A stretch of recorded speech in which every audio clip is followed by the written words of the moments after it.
समांतर माध्य से होंगे। और यहाँ पर बात करें अगर एग्जाम की, तो ग्रुप डी हो, रेलवे का एनटीपीसी हो या रेलवे का कोई सा एग्जाम हो, यहाँ से टॉपिक, यहाँ से क्वेश्चन जरूर बनता है। तो इनको आसानी से कैसे बनाएंगे, तो देखेंगे। सबसे पहले लिखा है निम्नलिखित बंटन का माध्य ज्ञात कीजिए, अंक और विद्यार्थियों की संख्या इस तरीके से दिया है। तो आपको याद रखना है, अंक जो है वो एक्स के फॉर्म में दिए होने चाहिए, तो इसे हम एक्स बोलते हैं। जो विद्यार्थियों की संख्या है उसे हम एफ या फ्रीक्वेंसी बोलते हैं।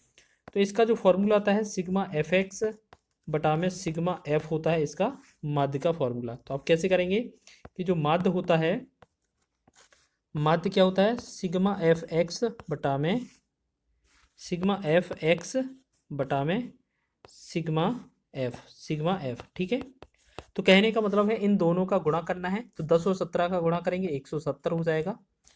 30 और इनका दोनों का गुणा करेंगे तो 28 या 84, ये मतलब 840 हो जाएगा।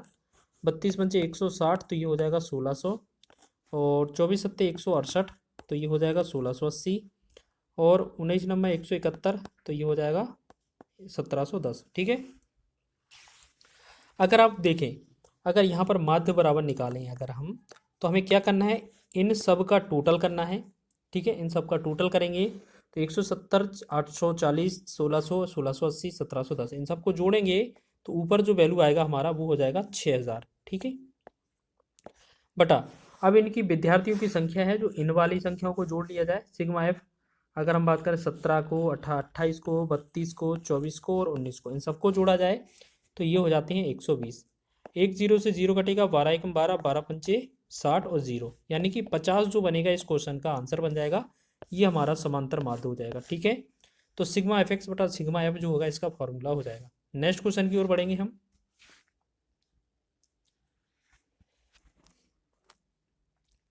दूसरा क्वेश्चन भी सेम दिया है, यहाँ लिखा है दिए गए बारंबारता बंटन का समांतर माध्य ज्ञात कीजिए। एक तरफ अंक दिए हैं, इन्हें हम एक्स कहेंगे, फ्रीक्वेंसी बारंबारता को हम एफ बोलते हैं, ठीक है। फिर हम क्या करते हैं, इन दोनों का गुणा 50 और 3 का गुणा करेंगे तो ये 5 या 15, 150 हो जाएगा, ठीक है, 150 हो जाएगा। फिर 28 को 4 में गुणा करेंगे तो ये हो जाएगा 112। 85 का 6 में गुणा करेंगे तो 6 पंचे 30 और 6 8 48 3 51, 510 हो जाएगा, ठीक है। उसके बाद 40 का 7 में करेंगे, 7 चौके 28, 280। अब हमने क्या देखा है, समांतर जो माध्य होता है उसका फॉर्मूला जो होता है माध्य का, वो क्या होता है, सिग्मा एफ एक्स बटा में सिग्मा एफ। अच्छा, ये सिग्मा का मतलब क्या होता है, ये इसका मतलब होता है जोड़, इसका मतलब जमा या जोड़, मतलब सबका योगफल। तो सिग्मा एफ एक्स मतलब इनका जोड़ करना है। तो इन सब का अगर हम टोटल ऐड करेंगे 150, 112, 510 और 280, तो इनका जो टोटल आएगा वो आएगा 1052। और हमारा बारंबारता फ्रीक्वेंसी जो होती है ये है 3 4 7 6 13 7 20, इसका मतलब ये 20 से हमें भाग करना है, ठीक है। अगर इससे भाग करेंगे तो ये बनेगा हमारा 52.6, 52.6, जो कि पहला ही विकल्प आपका आंसर सही हो जाएगा। बस माध्य में इतना सा क्वेश्चन सॉल्व करना होता है, बाकी आपका देखो लिखने को क्या है, समय वेस्ट नहीं करना है आपको, सीधा जो कॉन्सेप्ट बताया जा रहा है उसी से हल करना है। अगला क्वेश्चन क्या है, दिए गए आंकड़ों को समांतर माध्य ज्ञात करना है। तो एक्स और एफ की वैल्यू सीधा दी गई है, तो हमें करना क्या है, पहले तो इनका गुणा करना है। 6 का 4 में गुणा करेंगे 24, फिर 10 का 3 में गुणा करेंगे 30, 18 का 4 में गुणा करेंगे 72, ठीक है। इनका सबका गुणा करेंगे, फिर 24 का 2 में करेंगे 48 बनेगा, ये भी हो जाएगा, ठीक है ना। फिर आपका 30 का 1 में गुणा होगा 30 बन जाएगा। इसके बाद लास्ट जो है हमारा यहाँ पर ये 30 हो गया ना, तो 30 हो गया। चलो 36 का एक बार करेंगे तो ये 36 हो जाएगा, ठीक है। और अब अगर हम इनको 24, 30, 72, 48, 30 और 36 इन सबको टोटल करेंगे, तो पहले माध्य का फॉर्मूला क्या होता है, वही सेम चीज़, माध्य बराबर होता है। अगर आपको माध्य निकालना है तो आप देखो, समय माध्य लिखने में सॉल्व ना करें, क्योंकि इधर हम आपको सबको माध्य लिखकर बता रहे हैं, तो आपको ये माध्य नहीं लिखना है, इसमें भी आपका समय जाएगा, तो ये चीज़ याद रखना।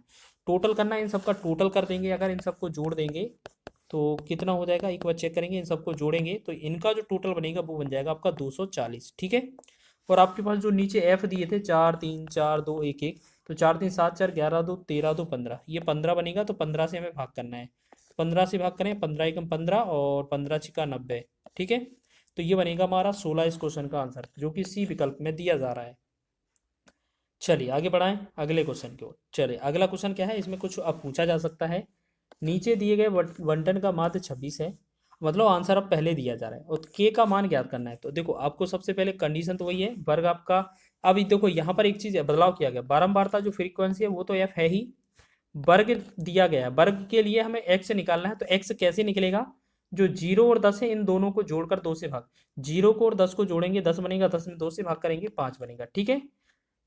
अगर हम 10 और 20 को जोड़ेंगे 30 बनेगा, 2 से भाग करेंगे तो ये 15। आपको ऐसे समझ लेना है, या आप ऐसे समझे कि इनके 10 को 0 के बीच में संख्या 5, 10 और 20 के बीच में 15, 20 और 30 के बीच में 25, आप ऐसे भी समझ सकते हैं, 30 और 40 के बीच में 35 और 40-50 के बीच में 45, या आप ऐसे समझें कि इन दोनों को जोड़ना है और 2 से भाग करते जाना है, संख्या मिल गई। अब 5 का गुणा और 8 का गुणा आपस में करना है, तो 5 अट्ठे 40 हो जाएगा। फिर 15 का 10 में करेंगे तो 150 हो जाएगा। 25 का के साथ करेंगे तो ये 25 के हो जाएगा।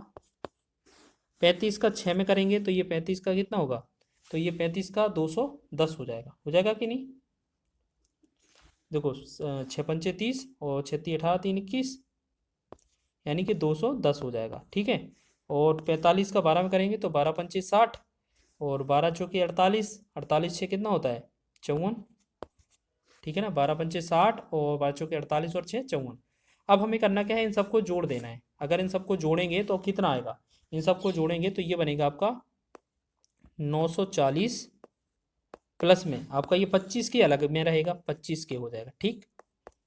बराबर यहाँ पर जो बात करेंगे, यहाँ पर बटा में हमें भाग देना है, कितने से भाग देना है, हमारे पास इन सबका टोटल करेंगे तो ये प्लस में के रहेगा और साथ ही साथ ये कितने 10 8 18 और 6 24, 24 और 12 में जोड़ेंगे तो ये 36 बनेगा।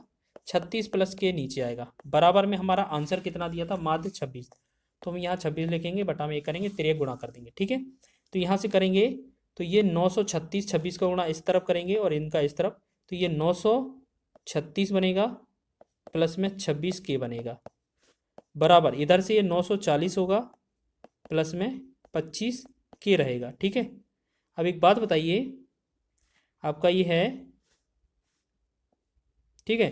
तो इधर 26 के पास अब भेजेंगे 25 को और 940 के बाद 936 को, यहाँ के बराबर कितना आएगा, फिर 4 आएगा। तो यही तो आपका आंसर है के का वैल्यू का, तो 4 ऑप्शन नंबर सी इसका राइट है। तो इस तरीके से करेंगे तो ये आपका आंसर बन जाएगा, ठीक है। बस क्या है, लिखना कम करना है, आपको कैलकुलेशन बढ़ाना है।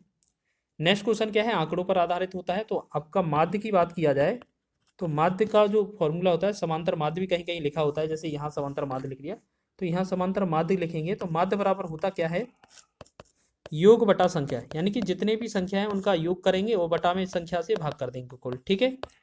तो कहने का अर्थ क्या है, अगर हम आपसे कहें कि इन सब के अंक जोड़ लिए जाएं तो आपको एक चीज़ याद रखना है, पहले तो इनको या तो अवरोही या तो आरोही क्रम में लिख लेना चाहिए, जिससे आप क्या है, कई बार क्या है हिंट भी मिल जाती है। तो फिलहाल आपको क्या है, आंकड़ों का योग बटा आंकड़ों की संख्या करना है। तो फिलहाल हम करेंगे या 36 53 50 इस तरीके से इनको जोड़ा कैसे जाता है। 36 को आप 30 माने, ठीक है ना, 36 को आप क्या करें 30 माने, तो 30 50 80 और 80 50 130, 130 में 4 4 ही जोड़ेंगे, 170, 170 में 50 जोड़ेंगे तो 220, 220 में 50, 270, 270 में 40, 310, 310 में 30 जोड़ेंगे तो 340, 340 में 30 जोड़ें 370 और 370 400, तो 400 तो ये हो गया, ठीक है। प्लस अब ये अंक एक्स्ट्रा है ना, 6 3 9, 9 3 12, 12 7 19, 19 के बाद 19 5 24, 24 9 कितना होगा 24 9 कितना हो जाएगा 24 और 9 33, 33 और 4 37, तो ये हो जाएगा आपका प्लस में 37, ठीक है। इनको टोटल कर देंगे तो ये 437 रहेगा, ठीक है। अब बटा में संख्या कितनी है, 3 3 6 3 9 1 10, 10 संख्या है, 10 से भाग करेंगे तो फाइनली जो आंसर बनेगा वो 43.7 ही बनेगा, जो कि हमारा डी विकल्प में दिया हुआ है, ठीक है। एनटीपीसी और ग्रुप डी के पूछे हुए प्रश्न हैं ये।